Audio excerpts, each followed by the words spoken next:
Hello students, स्वागत है हमारे चैनल पर आपका। आज हम आपके लिए लेकर आए हैं हिंदी सुमन भाग 2 कक्षा 4 के लिए हिंदी की पाठ्य पुस्तक। इस पाठ्य पुस्तक में से बच्चों हमने बहुत सारे पाठ यानी कि अध्याय संख्या 8 तक, जिसका नाम है पत्र, यहाँ तक हमने हल करके सारे प्रश्न उत्तर हल करके सारी गतिविधियाँ हल करके अपने चैनल पर डाल दी हैं। कुछ बच्चों ने देख ली होंगी और जिन्होंने नहीं देखी हैं वो हमारे चैनल को सम मच एंड मोर को सब्सक्राइब करें और हमारे चैनल पर प्लेलिस्ट में जाकर के इन चैप्टर्स को या अन्य विषयों के चैप्टर को देख सकते हैं। ठीक है, आज हम शुरू करने वाले हैं गिलहरी का घर, अध्याय 9।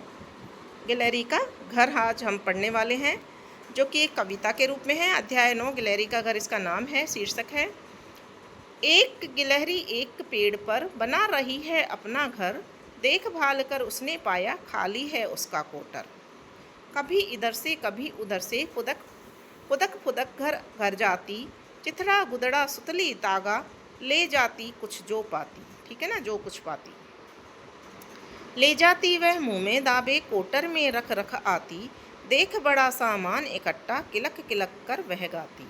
चिथड़े गुदड़े सुतली धागे सबको अंदर फैला कर, काट कुतर कर एक बराबर एक बनाएगी बिस्तर। फिर जब उसके बच्चे होंगे उस पर उन्हें सुलाएगी, और उन्हीं के साथ लेटकर लोरी उन्हें सुनाएगी। यह कविता लिखी है हरिवंश राय बच्चन ने। तो बच्चों देखिए, इसमें चित्र में आपको एक गिलहरी दिखाई दे रही है, जिसने अपने कोटर में एक अपना घोंसला बनाया है, मकान बनाया है रहने के लिए, और जिसमें वो अपने बच्चे देने वाली है, पैदा करने वाली है, और उन्हीं के साथ में वो प्रसन्नतापूर्वक रहने वाली है। तो हरिवंश राय बच्चन की यह कविता बहुत ही अच्छी गिलहरी के बारे में। ये देखिए, अब देखिए हैं यहाँ पर कठिन शब्दार्थ और भावार्थ देखेंगे। गिलहरी का घर, कठिन शब्दार्थ और भावार्थ। कोटर, कोटर का मतलब है पेड़ के तने में बना खोखला स्थान या छेद जहाँ पक्षी या गिलहरी आदि रहते हैं। ठीक है, फिर है कुदक फुदक, उछल कूद करना, फुर्ती से इधर उधर भागना, और चिथड़ा गुदड़ा, फटे पुराने कपड़े के टुकड़े या फिर बेकार कपड़े। सुतली यानी पतला धागा या रस्सी, तागा यानी धागा, दावे यानी मुंह में दबाकर या मुंह में लेकर, इकट्ठा यानी जमा किया हुआ या संग्रहित, किलक किलक कर यानी खुशी से चहकते हुए या प्रसन्न होकर, उतर कर यानी कि छोटे छोटे टुकड़ों में काटकर, बिस्तर यानी कि सोने के लिए बिछाया गया स्थान या सैया, लोरी बच्चों को सुलाने के लिए गाया जाने वाला गीत, जिसको लोरी कहते हैं। अब देखते हैं भावार्थ। यह कविता हरिवंश राय बच्चन द्वारा लिखी गई है और एक गिलहरी के घर बनाने की प्रक्रिया और मातृत्व प्रेम को दर्शाती है। पहला और दूसरा छंद जो दिया हुआ है, पैराग्राफ है, उसमें है कविता बताती है कि एक गिलहरी पेड़ पर अपना घर बना रही है।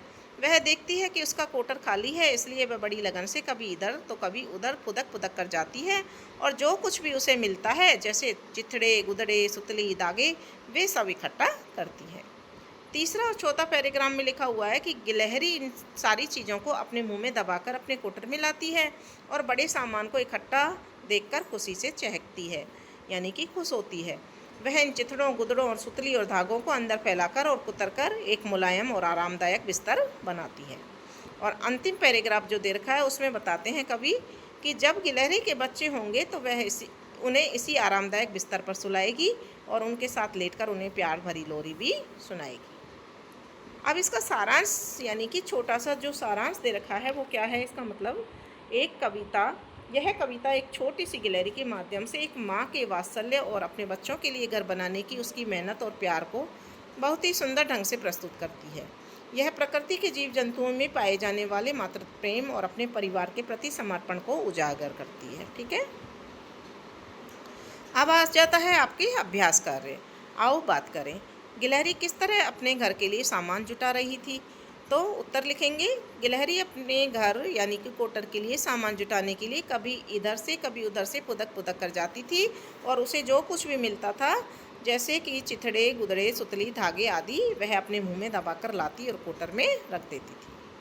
प्रश्न नंबर 2 है, जब गिलहरी का घर तैयार हो जाएगा तो वह अपने बच्चों के लिए क्या क्या करेगी।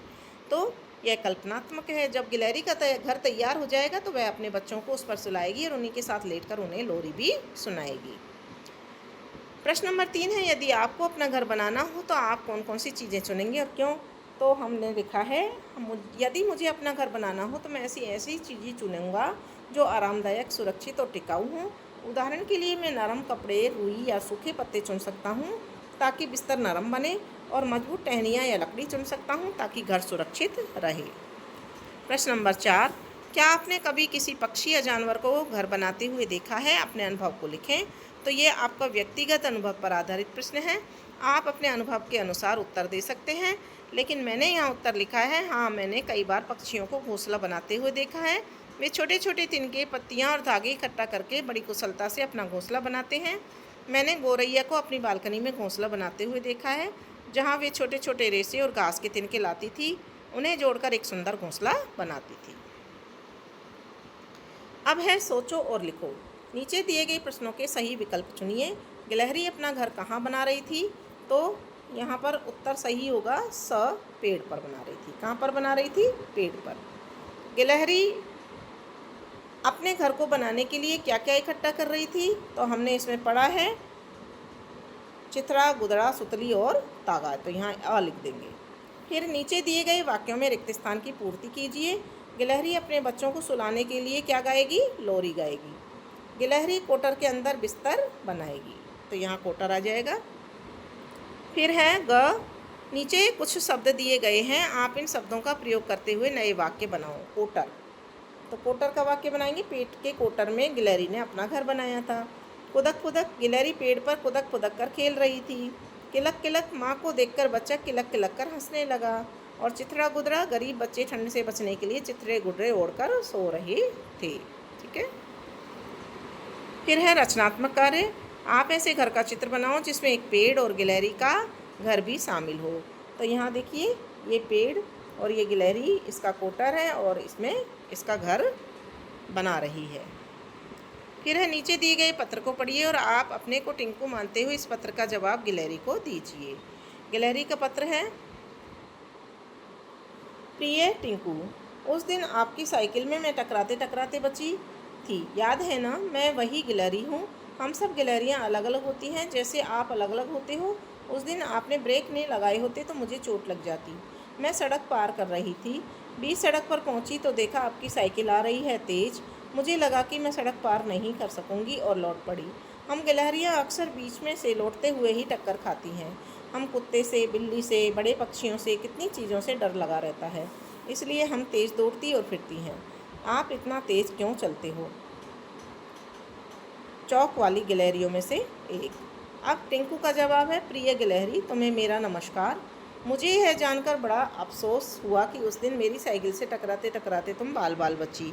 हाँ, मुझे याद है वह दिन। मैं अपनी गलती मानता हूँ कि मैं थोड़ा तेज़ साइकिल चला रहा था। मुझे उस दिन ब्रेक लगाने में देर हो गई, जिससे मैं तुमसे माफ़ी मांगता हूँ। तुम्हारी बात बिल्कुल सही है कि हमें सड़क पर चलते समय सावधान रहना चाहिए।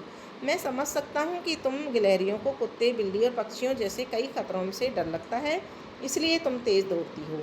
मैं आगे से ध्यान रखूँगा। सड़क पर साइकिल चलाते समय मैं और अधिक सतर्क रहूँ और किसी को भी चोट न लगे। तुम्हारी चिंता के लिए धन्यवाद। मैं आगे से अपनी गति का ध्यान रखूँगा। तुम्हारा दोस्त टिंकू। तो ये टिंकू ने जवाब में गिलहरी को पत्र लिखा है। अब है यह भी करें। पशु पक्षियों की सुरक्षा के लिए आपको नियम बनाने पड़े तो आप कौन कौन से नियम बनाना चाहेंगे, लिखकर दोस्तों के साथ शेयर करें। ठीक है। यदि हमें पशु पक्षियों की सुरक्षा के लिए नियम बनाने पड़े तो हम यह नियम बनाएंगे। पशु पक्षियों को मारना या चोट पहुंचाना अपराध होगा। उनके प्राकृतिक आवासों को नष्ट नहीं किया जाएगा। बीमार या घायल पक्षियों की मदद की जाएगी। उन्हें पिंजरे में बंद करके नहीं रखा जाएगा जब तक कि इलाज के लिए आवश्यक ना हो। उनके बच्चों को परेशान नहीं किया जाएगा। ठीक है।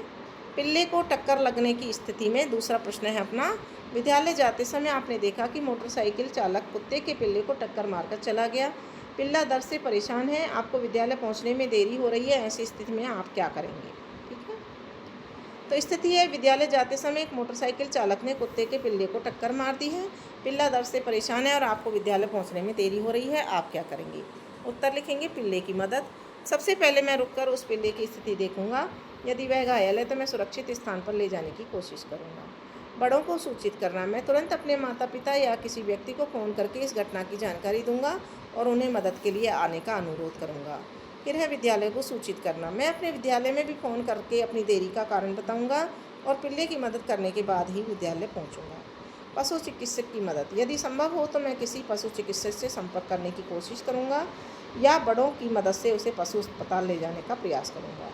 जिम्मेदारी निभाना। भले ही मुझे विद्यालय पहुंचने में देरी हो रही हो, मैं एक बेजुबान जानवर की मदद करना अपनी जिम्मेदारी समझूंगा। ठीक है, तो बच्चों हमें बेजुबान जानवरों की भी मदद करनी चाहिए। अब आ जाती है भाषा की बात। कर्ता, क्रिया और कर्म। उदाहरण, कार्तिक ने किताब पढ़ी।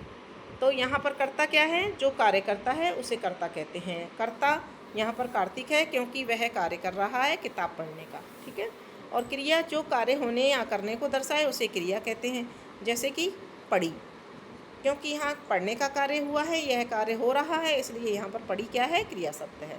और कर्म, जिस पर कार्य प्रभाव पड़े उसे कर्म कहते हैं। जो कि पढ़ रहा है किताब पर, क्या पढ़ी उसने? किताब पढ़ी, तो यहाँ पर कर्म क्या है? किताब। तो क्योंकि इस पर कार्य का प्रभाव पड़ रहा है। अब आप निम्नलिखित वाक्यों में से कर्ता, क्रिया और कर्म शब्दों को पहचान कर लिखें।